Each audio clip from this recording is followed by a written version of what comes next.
Welcome to Resiliency Talks, where we encounter the stories of life, the way it knocks you down, picks you up, pulls you apart, and makes you want to stop breathing. Our talks are a collection of overcoming stories and traumatic events from your host, Essi Bagheri, and often interviews from special guests who are experts in their field.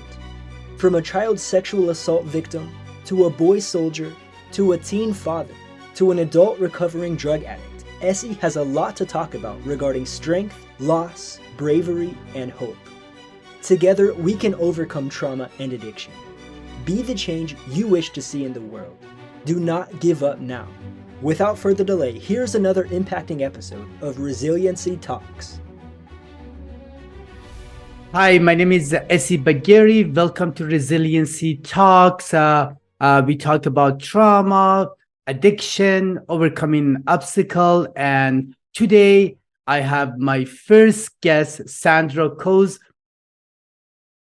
She's trauma specialist who revolutionized trauma healing.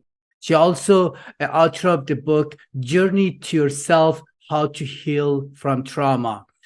And I'm very excited because she's my first guest, and it's an honor and privilege to interview her. Welcome to our podcast, Sandra. Please let us know who you are and why you're here and why trauma. Hi, Essi.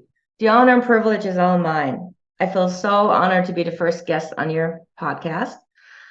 I'm excited to be here and explore the subjects with you. Well, where can I start? I am a trauma healer who is trying to revolutionize trauma healing because I found a very unique approach to make it a full circle trauma healing. So it's not just about healing the trauma we experienced, but a lot more than that.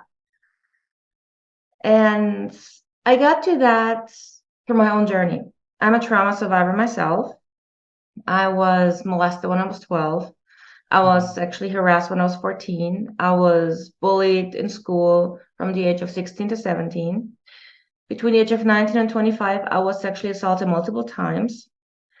Then at 22, I was raped. And if that wasn't enough, the psychologist I went to see a couple of years after I was raped, he dismissed me after the first session saying, I believe you already worked through it all. What am I supposed to do?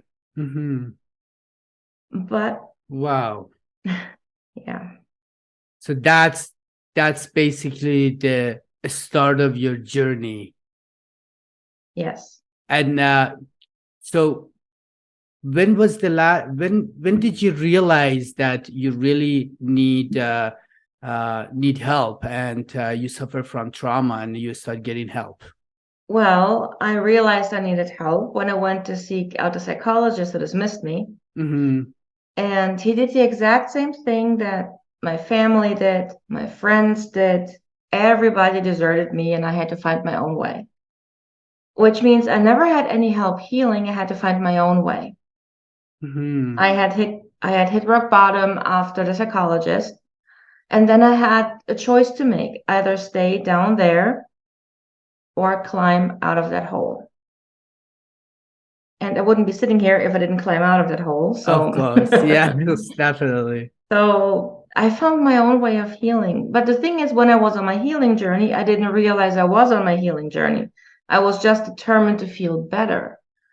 But then afterwards, looking back, I noticed what I was doing was healing. So when you were talking about, see, there's, as you know, I suffer from trauma, complex trauma. So it's really a topic that is dear to my heart, even though it's hard. But someone like yourself, when you said you overcome trauma, like, because a lot of people talk about trauma, but really many people, they don't know what is trauma. Can you explain what do you describe if someone say I have trauma? What does it mean? Well, trauma in essence is the memory of the experience that something happened that happened out of our control. So I'll say it could be an accident. You can be traumatized from a severe accident, a car accident, because you didn't see it coming.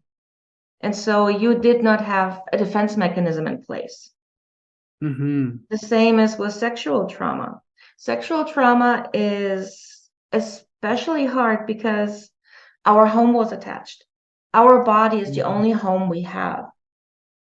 We can move apartments, we can sell our house and buy a new one, but we cannot just discard our body and get a new one, right? So our body is the only home we have. And when our home is being attacked through violence, sexual assault, or anything around that, we lose our safety. Our body no longer feels safe because it was attacked and we had no way of defending ourselves. Then the body builds up a defense mechanism saying, okay, I do never want to feel like this again, which is the triggers. And trauma is a series of triggers that are being brought back in situations that bring up a feeling or a sensation that we had when this incident happened. That's the trigger. Right. And so in order to heal trauma, we have to release those triggers, because what most people do is they focus on the story. But you cannot go back in time and make the story unhappen, which is why most people get stuck in trauma.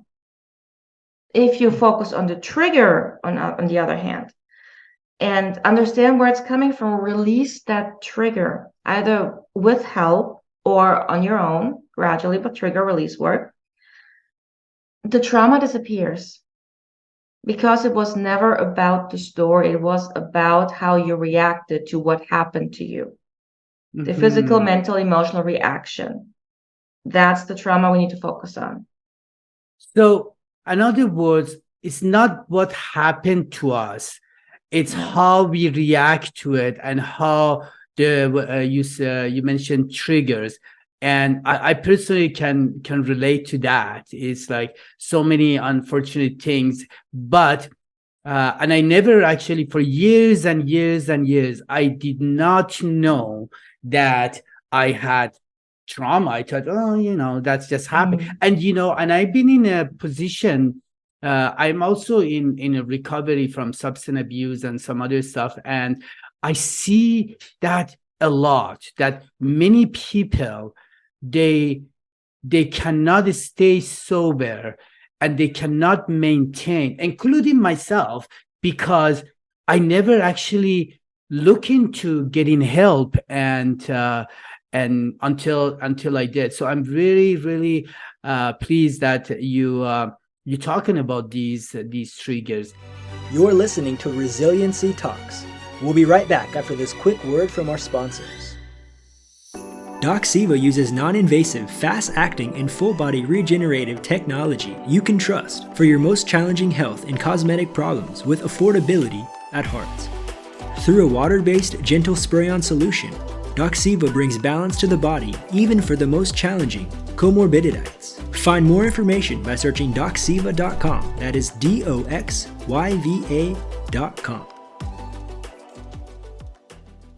Coconut Country Living was started with a simple yet somewhat daunting mission: to heal the world through tasty superfoods. Searching the world to bring you the best organic coconut products, spices, and super greens, they have gathered the highest quality organic ingredients that satisfy your palate in every healthy diet. If you're ready to take the next step of strengthening, healing, and making things right, then visit coconutcountryliving.com for more information. Can you tell me how the process worked for you, and how did you become to the point that you wanted to help other people? Well, the beginning of my healing journey was twofold, from two different people. I got an aha moment, a realization. The first one was the last boyfriend I had before I met my husband. When he broke up with me, he said that he was just married to a woman with mental issues and he didn't want to date another one.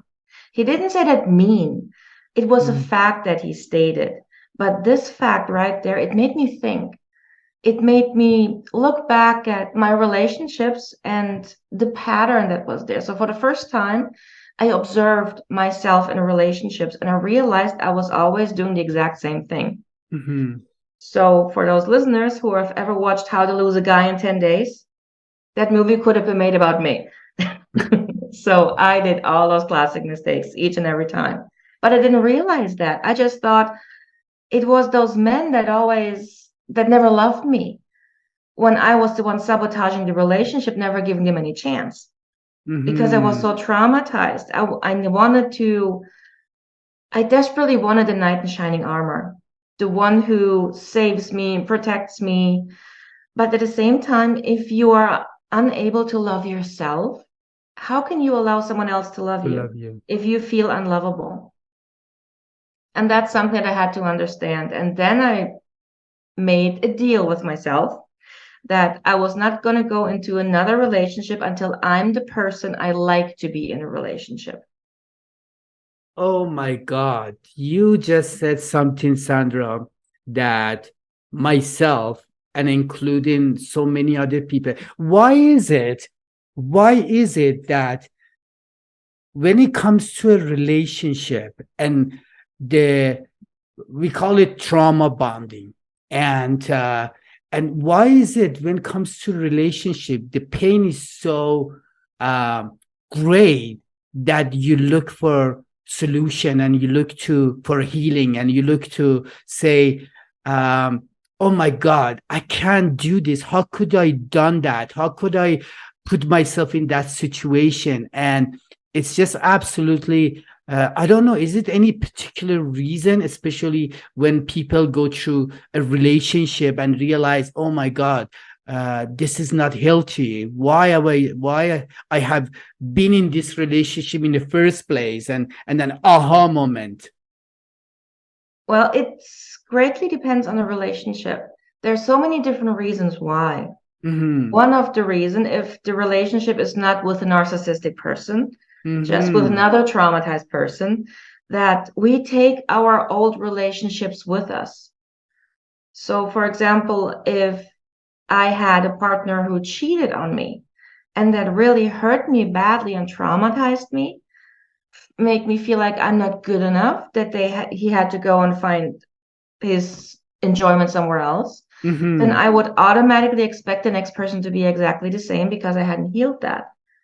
And so I would always accuse that other person of cheating when he just came home 5 minutes late or didn't answer to my phone call right away, or, Yeah. it's a pattern. But then again, I work with a lot of women who have been or still are in narcissistic relationships, helping them leave, helping them put their lives back together after, because narcissists can really destroy you up to the point that you don't even know who you are anymore.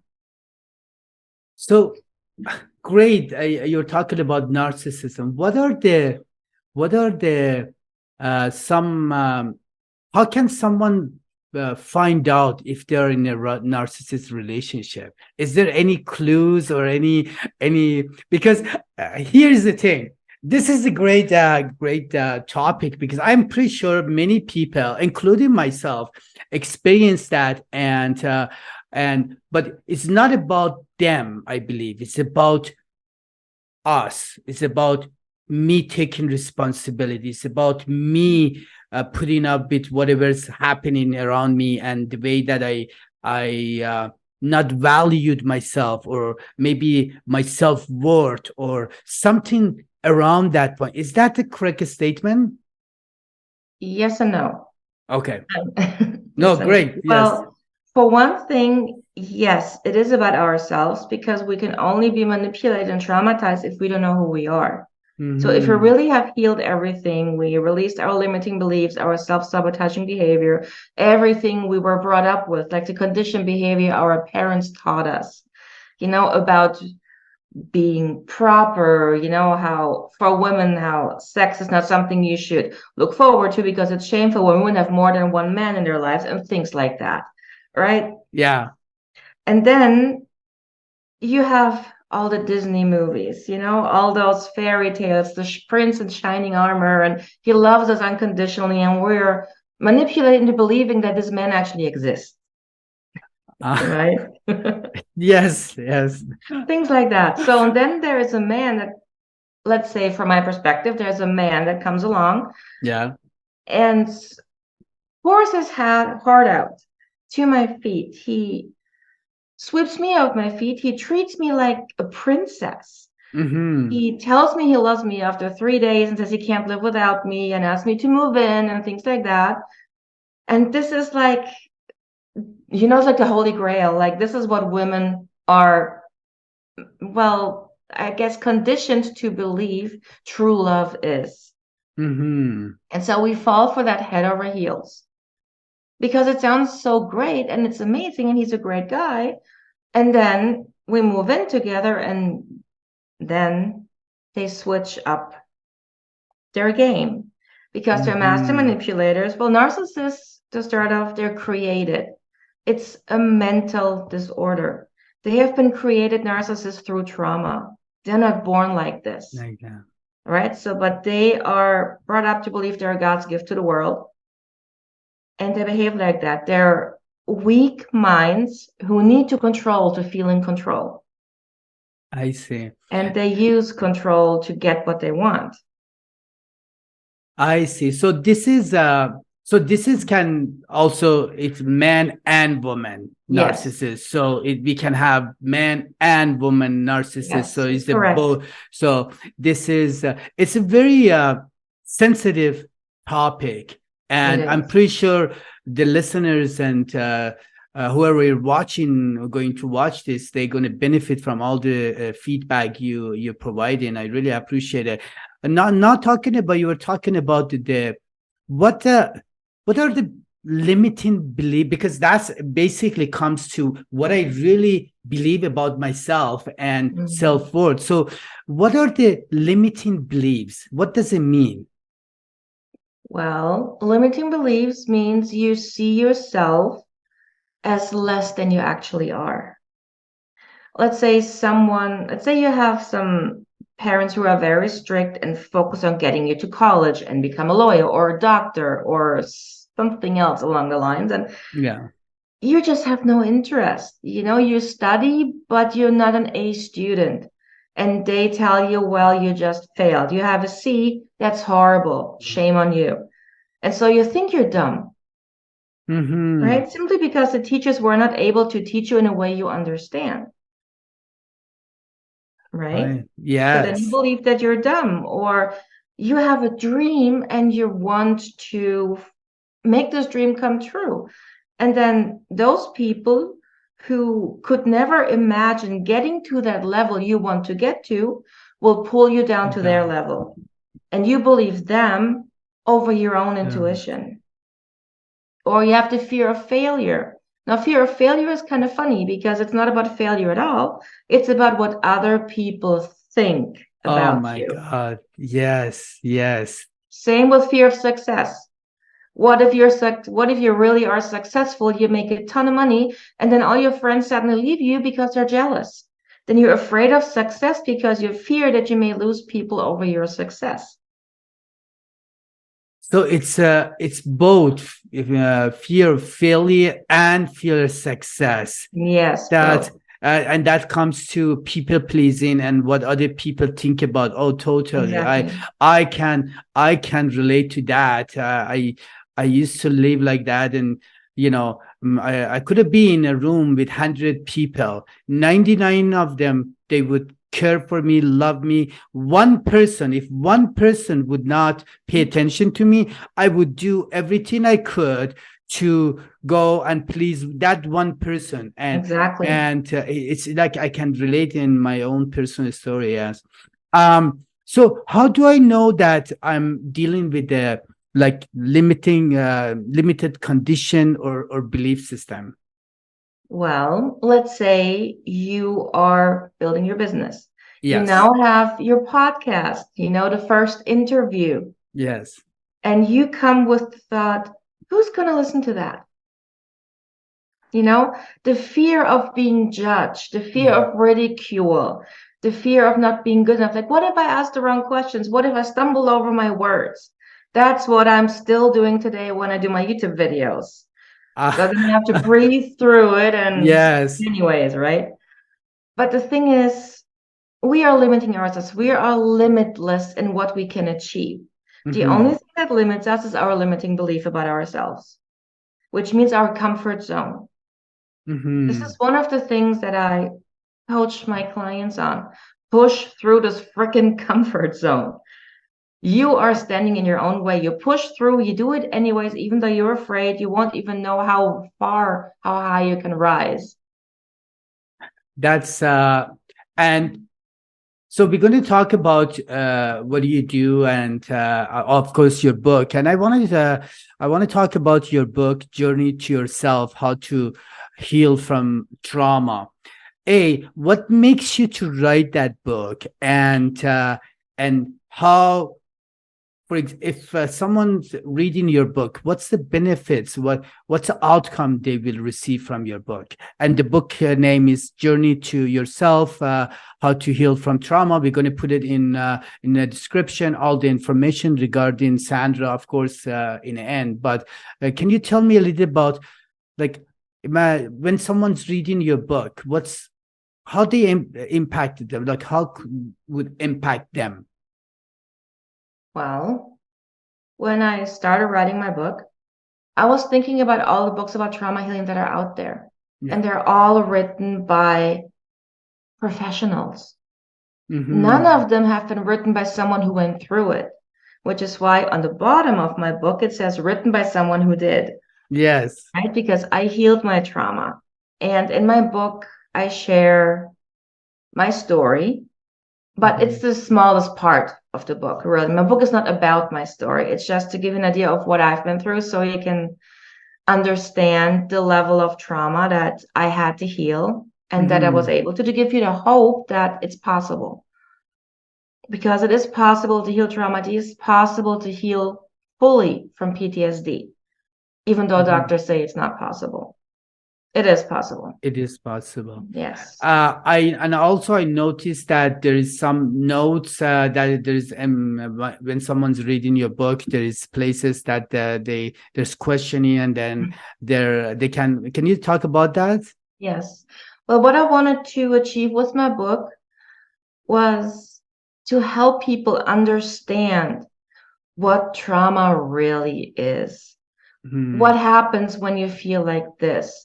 Coping mechanisms, let's say like addictions like shopping addiction, alcohol addiction, drug addiction, cutting, self-mutilation, why we have that and how we can push through that, right? Because they're just coping mechanisms.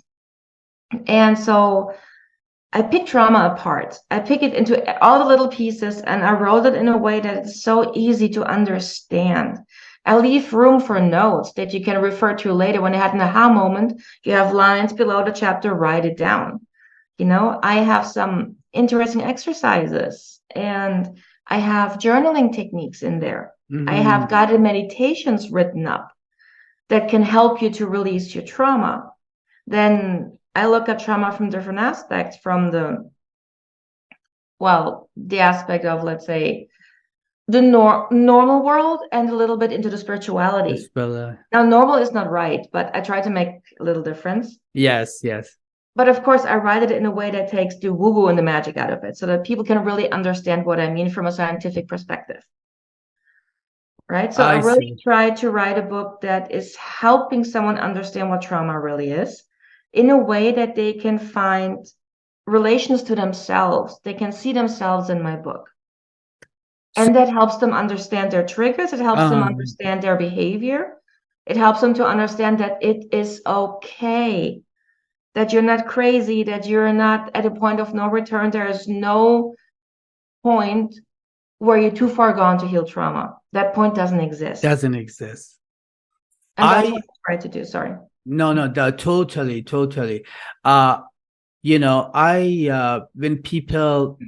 When people hear about my past and where I came from, and I'm not going to go to details about my story, but I got so many, when people read my book or watch my TED Talk or all the podcasts that I did, and the email and the messages and the question I received, how did you how did you overcome that? Mhm. I have friends, they message me on social media that, oh my God, if you've been through that and you become who you are now, how did you do that? So, and I believe I took so many different avenues, and I also was a alcoholic and drug addicts, and as you said it, I really like Dr.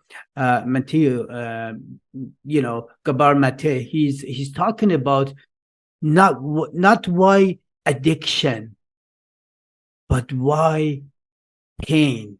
Mhm. And and I'm actually the whole point of this, I wanted to talk about trauma and addiction. There's a stigma, Sandra, as you know, about addiction and trauma, and someone is using drugs and alcohol, and they think, oh, he or she is a loser, they don't have self-will or a trauma. They say, it's no big deal, and it's not. And I think people like me and yourself who's been through trauma and overcome that, it's our responsibility to inform that it is possible. It is possible to overcome all the challenges. So, can you please tell our listeners or whoever is watching that, what a few tips?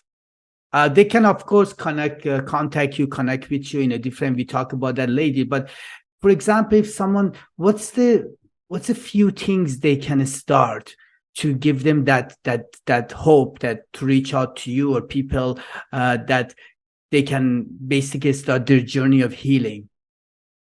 Right.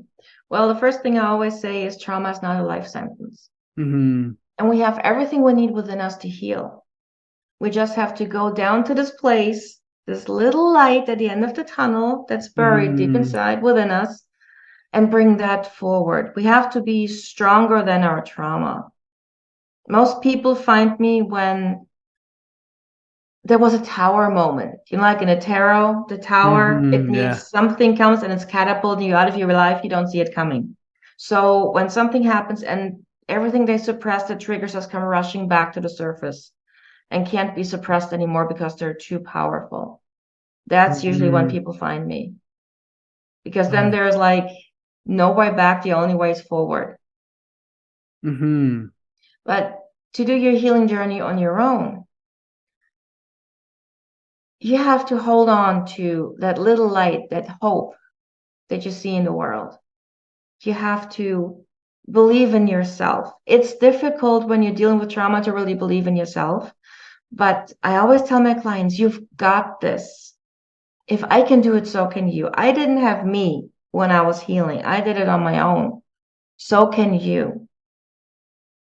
But you have to be willing to put in the work. You have to be willing to not give up. I always tell my clients, we did not get this far only to get this far.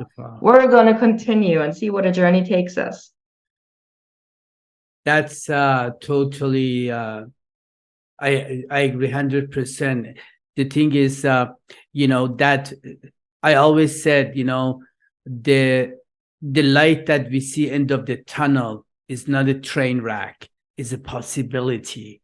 And that's what gives me hope. That's what gives me inspiration and motivation to say. And you talk about the spirituality. I am very 100% in that path.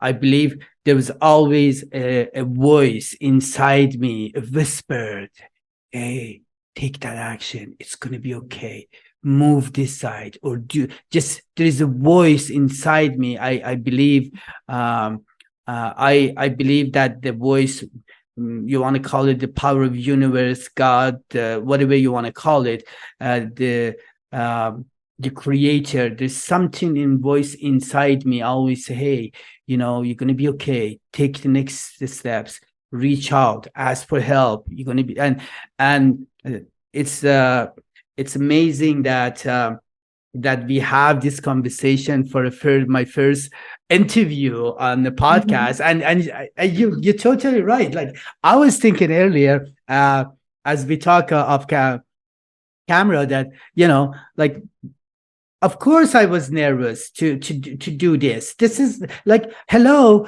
like this is like, I never done this, something like that. So, but again, I learned because of my experience to go through the challenges that is uncomfortable action. So what I want to ask you is, what would they gain by contacting you and start their journey of trauma healing?